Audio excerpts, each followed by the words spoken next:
Nairobi. Vilevile niko naye Boaz Onchari ambaye ni katibu wa ule muungano wa wauguzi nchini SWAT tawi la Nairobi, akizungumzia yale ambao wanayapitia na ni vipi huduma za afya zinaweza kuboreshwa, kwa sababu hapa tunazungumzia, tunaboresha na vilevile tunahakikisha mapendekezo yanatolewa ili kuhakikisha huduma zinakuwa bora kwa wananchi. Hivi sasa nikutoe studioni kupeleke kaunti ya Nakuru. Mwandishi wetu Mike Chalo yuko tayari. Mike Chalo, hivi sasa tunazungumzia swala hili la afya katika kaunti ya Nakuru. Hali iko vipi, Chalo?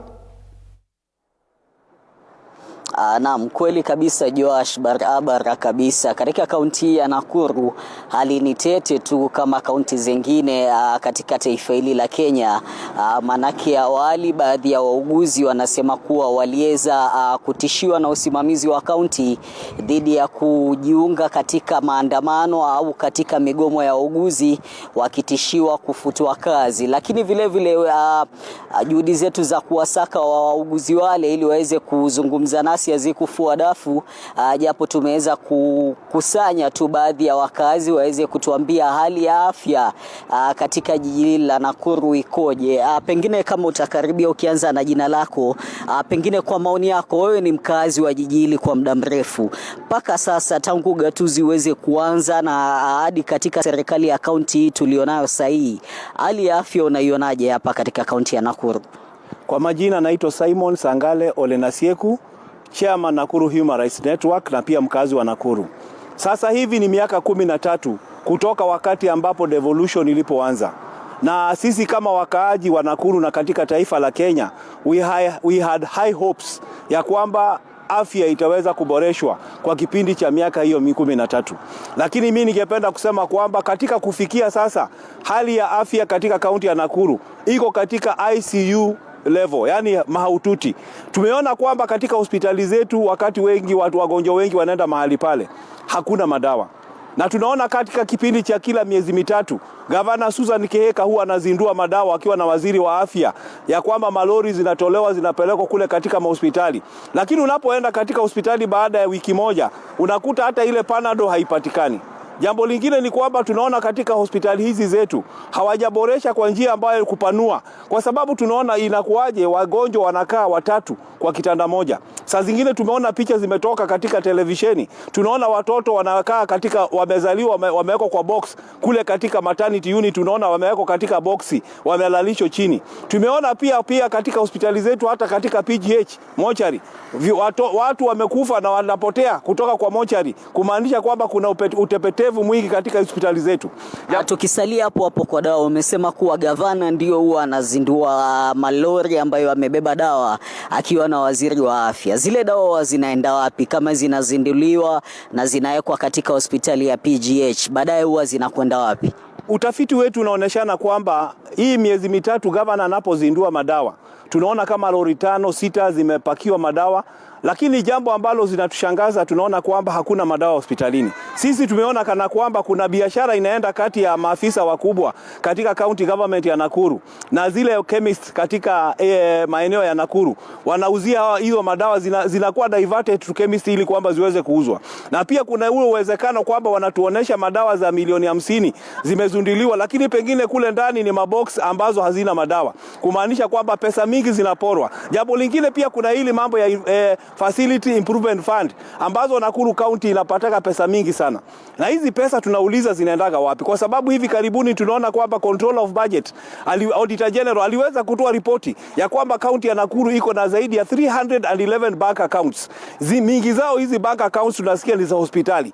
Kwa hivyo inamaanisha kwamba kuna a lot of corruption, because wagonjwa wengi wanapoenda pale hospitalini, hasa hapa katika PJ, tumekuwa tukisikia visa ya kwamba wanaenda pale wanaambiwa nyinyi leta cash, leta pesa hapa kando. Kwa hivyo inaonekana kuna ile ufisadi inaendelea, ambapo kuna pesa zinapatiano cash, ambazo hizo cash zinaenda kwa maofisa fulani wa kaunti ya Nakuru. Jambo lingine ni kwamba hili mambo la bank accounts lichunguzwe na serikali, kwa sababu tunasikia hapa National Bank kuna pesa zinatolewa katika Kenya Commercial Bank, na hizi pesa hatujui zinaenda wapi, kwa sababu hazisaidii hospitali, ila zingine zinaenda katika political campaigns ambazo tumeona governor akiwa anazunguka katika kaunti yote akipatiwa watu 300. Asante sana, hayo ni madai tu ambayo bado hatujayathibitisha. kutisha. Kwa maoni yako, katika kaunti ya Nakuru na katika kaunti zingine pia katika taifa la Kenya, swala la afya limekuwa na changamoto kubwa. Pengine ni wakati mwafaka kuwa serikali za kaunti ziweze kurudisha huduma za afya kwa serikali kuu. Yes, kwa majina naitwa Brian Davis Atancha. Mimi ni mkazi wa Nakuru and I'm also a doctor, nutritionist doctor.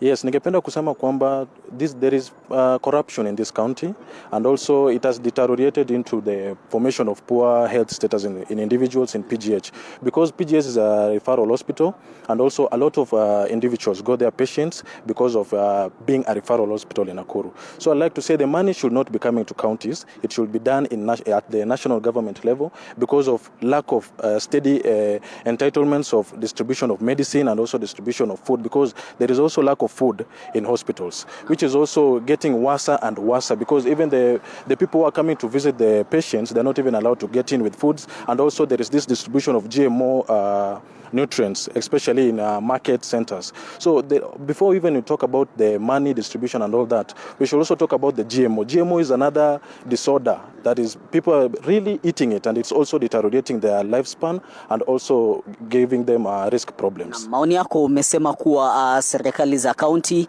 ama afya, fedha tu zile ambazo za afya ziweze kupelekwa katika serikali kuu ili iweze kuhudumia Wakenya wote. Kwa maoni yako tu kwa sekunde 30, una imani na serikali kuu na wizara ya afya kwa ujumla? Naam, niko na imani nayo kwa sababu najua we should give them a benefit of a doubt, because this is also, we are also talking about the people who are also sick and also are facing different types of medications that they should be consuming. So I'd like to say I have a benefit of doubt. We believe in them, because at the end of the day they are serving the people who elected them. Asante sana. Pengine kwa maoni yako mzee, kaunti ambazo ziko katika taifa hili la Kenya ni kaunti 47 na zote limepewa jukumu la kuendesha sekta ya afya. Kwa maoni yako, endapo kutakuwa na msongo wa ugonjwa kama ule wa corona, unadhani kaunti hapa nchini ziko tayari kukabiliana na janga kama lile? Well, my response to that question will be done in English, and I actually have a problem, because presently when you look at the state of health in our county, and by extension in the entire country, which is comprised of 47 counties, we are at an epic low level of health state. And it is a critical thing at this point in time. If we want to talk about health at any time, we talk about the state of the people themselves. And the people of Kenya are depressed. The people of Kenya are suffering mental problems that are very critical. And it's as a result of the state of affairs, economic, political, and social. And so when we talk in very general terms, and to be very precise, the state of health in our county, beginning from our county here in Nakuru, throughout the entire country, in all the 47 counties, is wanting, and wanting in very critical ways. So that really becomes a problem for us to begin to think on where to seek solace. Kwa sekunde pengine 10 tu, kipi kinafaa kufanywa ili kunyoosha afya hapa nchini? Well, one of the areas which I think I can point out is the area of the people themselves. We have been diagnosed by none other than our head of state as a people who are average thinkers. Is it possible for us to up our thinking and put to check our systems? Because it's not just the health sector that is wanting. The whole country, in very many aspects, is wanting. And so the whole issue revolves around the people. It is us who are the problem.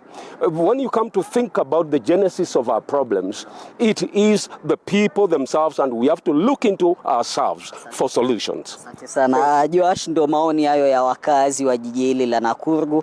Kutoka hapa sina la ziada kwa studioni.